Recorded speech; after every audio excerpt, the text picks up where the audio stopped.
नमस्कार। आज CrPC video series में अपन वीडियो नंबर 31 में सेक्शन 167 पढ़ना शुरू करेंगे। पिछले वीडियो में अपन ने 167 का इंट्रोडक्शन पढ़ लिया था। इंट्रोडक्शन में अपन ने ये पढ़ा था कि पुलिस रिमांड जो है या पुलिस कस्टडी जो है वो मैक्सिमम 15 डेज के लिए मिलती है और जुडिशियल कस्टडी जो है वो 60 डेज एंड 90 डेज तक मिलती है। 60 डेज उस ऑफेंस में जिसमें मैक्सिमम पनिशमेंट 10 ईयर्स से कम है और 90 डेज उसमें जिसमें 10 ईयर्स से ज्यादा की सजा है। पुलिस कस्टडी मैक्सिमम 15 डेज के लिए मिलती है। जुडिशियल कस्टडी न्यायिक अभिरक्षा 60 दिन और 90 दिन के लिए। 60 दिन के लिए उस अपराधों में जिनकी मैक्सिमम सजा 10 साल से और 90 डेज उसमें जिसमें मैक्सिमम पनिशमेंट 10 ईयर है। इन दोनों के बीतने के बाद भी अगर इन्वेस्टिगेशन पूरा नहीं होता है, investigation is not completed, then default bail का प्रोविजन है। डिफॉल्ट बेल का प्रोविजन है अगर इन 60 दिन और 90 दिन के अंदर भी अगर इन्वेस्टिगेशन पूरी नहीं होती है तो एक्यूज जो अभिरक्षा में है वो अगर कोर्ट में लगाए बेल की एप्लीकेशन, बेल बॉन्ड देके, तो उसको डिफॉल्ट बेल का प्रावधान है। और ये डिफॉल्ट बेल भी चैप्टर 33 सीआरपीसी के प्रोविजन से गवर्न होगी। मतलब सब उसमें कैंसिलेशन ऑफ बेल, सब चीजें चैप्टर 33 राइट फ्रॉम 436 ऑनवर्ड्स उसी प्रोविजन से वो गवर्न होगी। अब अपन ये देखते हैं कि अगर मजिस्ट्रेट नहीं है, जुडिशियल मजिस्ट्रेट नहीं है, तो ये पावर किसको दी गई है। अपन आगे पढ़ते हैं। अपन ने 167 पढ़ लिया था, 167 का 2 तक पढ़ लिया था। इसका प्रोविजो पढ़ते हैं।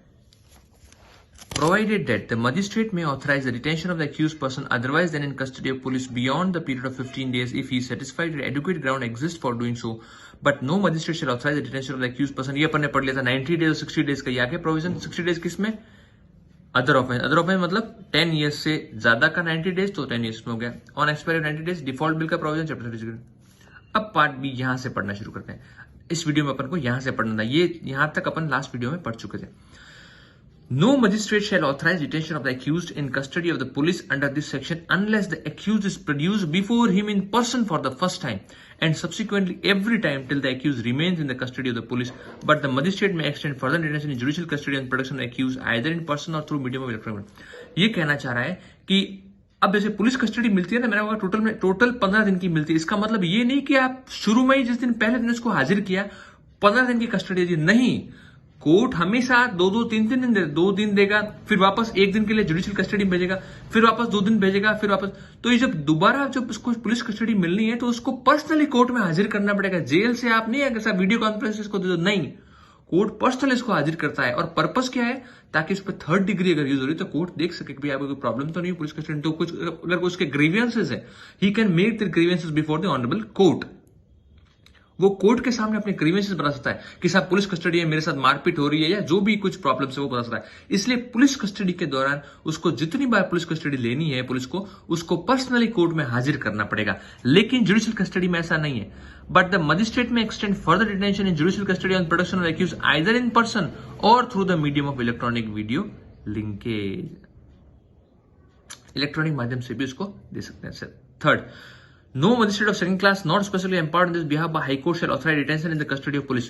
मजिस्ट्रेट सेकंड क्लास जो है, जो राजस्थान में नहीं है, वो हाई कोर्ट अगर एम्पावर नहीं किया है तो उसको पुलिस कस्टडी या पुलिस रिमांड देने की पावर नहीं है।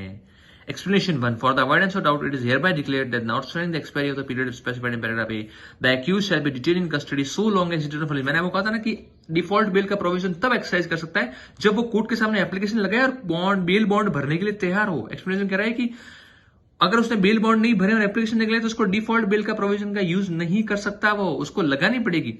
For the avoidance of doubt, it is hereby clear that notwithstanding the expiry of period specified as per the accused shall be detained in custody so long as he does not furnish bail। जब तक वो bell पेश नहीं करता है तब तक उसको डिफॉल्ट बेल नहीं मिलेगी। Explanation 2. If any question arises whether an accused person was produced before the magistrate as required in the clause B. The production of the accused person may be proved by his signature on the order authorizing detention by or by order certified by magistrate as to production of the accused person through the medium of electronic media as the case may be. ये question उठता है कि क्या accused को magistrate के सामने पेश किया गया था, तो कैसे प्रूव करेंगे? जो डिटेंशन ऑर्डर होता है, मजिस्ट्रेट जो निकालता है ना, इसको डिटेन किया जाए, उस पर एक्यूज के साइन होंगे, या फिर मजिस्ट्रेट ने जो ऑर्डर निकाला है कि इसको वीडियो लिंक से करना है जुडिशियल कस्टडी के लिए, तो वीडियो लिंकेज वाला जो मजिस्ट्रेट का ऑर्डर है वो सत्यापित होगा. Provided further that in case of women under 18 years of age, the detention shall be authorized to be in custody of remand home और social. अगर 18 साल से कम की कोई लड़की है तो उसको पुलिस रिमांड में नहीं भेजेंगे, उसको रिमांड होम में भेजेंगे या कोई सामाजिक संस्था के अंदर भेजेंगे. 2A, ये इंपॉर्टेंट है.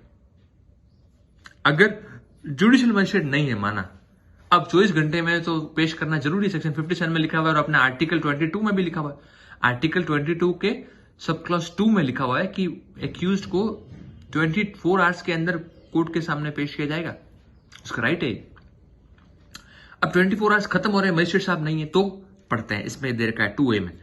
Notwithstanding anything contained in subsection 1 or subsection 2, the officer in charge of police station or police officer making the investigation, if he is not below the rank of sub-inspector, may, where a judicial magistrate is not available, transmit to the nearest executive magistrate on whom the power of judicial magistrate or material magistrate have been conferred. ऐसा कोई व्यक्ति जिसको judicial magistrate की power दे रखी है, ऐसा कोई कार्यपालक मजिस्ट्रेट जिसको न्यायिक मजिस्ट्रेट की शक्तियां दे रखी है, उसके पास उसको ले जाएंगे. A copy of the entry in diary hereinafter prescribed relating to the case shall at the same time forward the accused to the judicial magistrate, and thereupon the executive magistrate may, for reasons to be recorded in writing, authorize the detention of the accused person in such custody as he may think fit for a term not exceeding 7 days in aggregate, and on the expiry of the period of detention so authorized, the accused person shall be released on bail, except where an order for further detention of the accused person has been made by a magistrate competent to make such order, and where no order for such further detention is made, the period during which the accused person was detained in custody under the provisions made by the executive magistrate under this section shall be taken into account in computing the period specified in paragraph of the provision 2. लेकिन difference ये है कि police custody न्यायिक magistrate 15 दिन की दे सकता है और कार्यपालक मजिस्ट्रेट सिर्फ 7 दिन की दे सकता है, और ये 7 दिन उस 15 दिन के अंदर भी काउंट होंगे. मतलब सिर्फ ये 7 दिन, अगर पहले मजिस्ट्रेट न्यायिक मजिस्ट्रेट ने 15 दिन दे चुका है तो अब ये 1 दिन की भी पुलिस कस्टडी नहीं दे सकता. ये बात याद रखना, ये दोनों कस्टडियां अलग अलग नहीं है. 15 दिन मतलब कार्यपालक मजिस्ट्रेट के 7 दिन और जुडिशियल मजिस्ट्रेट के 7 दिन मिला के 15 दिन. ऐसा नहीं कि 15 दिन तो न्यायिक मजिस्ट्रेट को है, 7 दिन कार्यपालक मजिस्ट्रेट अलग से दे सकता है, नहीं. ये 7 डेज जो 15 डेज जो जुडिशियल मजिस्ट्रेट को पावर दिया गया है उसके अंदर इंक्लूडेड है. Provided that before the expiry of period aforesaid, the executive magistrate shall transmit to the nearest judicial magistrate the record of the case together with a copy of the entries and diary relating to the case which was transmitted to him by the officer in charge of police station or the police officer making the investigation as the case may be. Before the expiry of the prescribed aforesaid, ये जो 7 दिन का period खत्म हो रहा है, अगर उसको लगता है कि उसकी फर्दर डिटेंशन जरूरी नहीं है तो नियरेस्ट न्यायिक मजिस्ट्रेट के पास वो उस डायरी और एक्यूज को ट्रांसमिट कर देगा कि भैया आप इनको उस न्यायिक मजिस्ट्रेट के पास ले जाइए. Third, a magistrate authorizing under this section detention of custody police shall record his reason for doing so.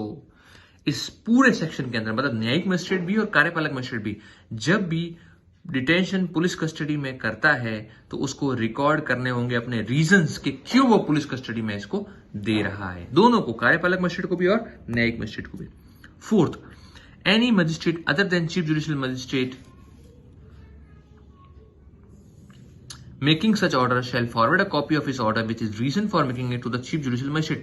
कोई भी मजिस्ट्रेट अदर देन सीजेएम अगर पुलिस कस्टडी देता है तो उसको अपने एक ऑर्डर की कॉपी सीजेएम को भी भेजनी पड़ेगी, क्योंकि सीजेएम जो है वहां का एक कंट्रोलिंग अथॉरिटी है, पूरा एक तरह से कार्यपालक आदमी है सीजेएम, चीफ जुडिशियल मजिस्ट्रेट. तो काम ही प्रोटोकॉल और सब चीजें और न्यायिक क्षेत्र में उसका टेरिटोरियल जुडिशन डिवाइड करना. अपन देखा था ना आगे सेक्शन में कि जुडिशियल मजिस्ट्रेट की जो है 11, 12, 13 जो है कि कौन देता है, कौन जुडिशन डिसाइड करता है, subject to general control of session court में, चीफ जुडिशियल मजिस्ट्रेट में.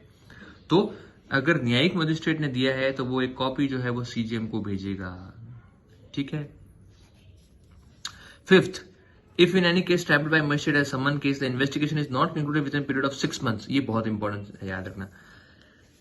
कोई मजिस्ट्रेट ट्राइबल बाय केस है, समन केस, और अन्वेषण उसमें 6 महीने के अंदर नहीं हुआ है. कब से? एक्यूज के अरेस्ट होने से. the magistrate shall make an order stopping the further investigation into the offence unless the officer making investigation satisfies the magistrate that for special reasons and in the interest of justice the continuation of investigation beyond the period necessary. अगर summons case triable by magistrate है और उसमें investigation police ने 6 महीने के अंदर पूरा नहीं किया, 6 महीने कब से, उस एक्यूज की गिरफ्तारी से, तो मजिस्ट्रेट ये ऑर्डर करता है कि अब इसमें फर्दर इन्वेस्टिगेशन करने की कोई आवश्यकता नहीं है, अनलेस कि वो पुलिस अधिकारी को सेटिस्फाई करेगा साहब फर्दर इन्वेस्टिगेशन करने की आवश्यकता इसलिए है क्योंकि ये कारण है। वरना मजिस्ट्रेट जो है समन केस ट्राइबल मजिस्ट्रेट के द्वारा इन्वेस्टिगेशन 6 मंथ्स के अंदर पूरी नहीं होती है, 6 मंथ्स कब से, from the date of arrest of accused, तो इन्वेस्टिगेशन रोक देगा। 6th, अब ये अगर इन्वेस्टिगेशन रोक दिया है तो शुरू कौन कर सकता है, ये 6 में दे रखा है। Where an order stopping further investigation into offence has been made in subsequent 5, the session जज में if he is satisfied on the application made to him or otherwise that further investigation into the offence ought to have made, vacate the order made in subsequent 5 and direct further investigation to be made into the offence subject to direction with regard to bail and other matters. Where an order stopping further investigation into the offence has been made under subsequent 1, stop करने का order session जज जो है अगर वो satisfy हो जाता है, एप्लीकेशन इसके पास आती है कि फर्दर इनके ऑफेंस जो है वो जरूरी है, तो वो वैकेट कर देगा ऑर्डर किसका, जुडिशियल मजिस्ट्रेट का। तो समझ में आ गया आपको, जो जुडिशियल मजिस्ट्रेट स्टॉप का ऑर्डर देता है उस ऑर्डर को खारिज करने का या चेंज करने की शक्ति सेशन जज के पास है 167 के 6 में। नेक्स्ट वीडियो में अपन 168 से पढ़ना शुरू करेंगे। Thank you.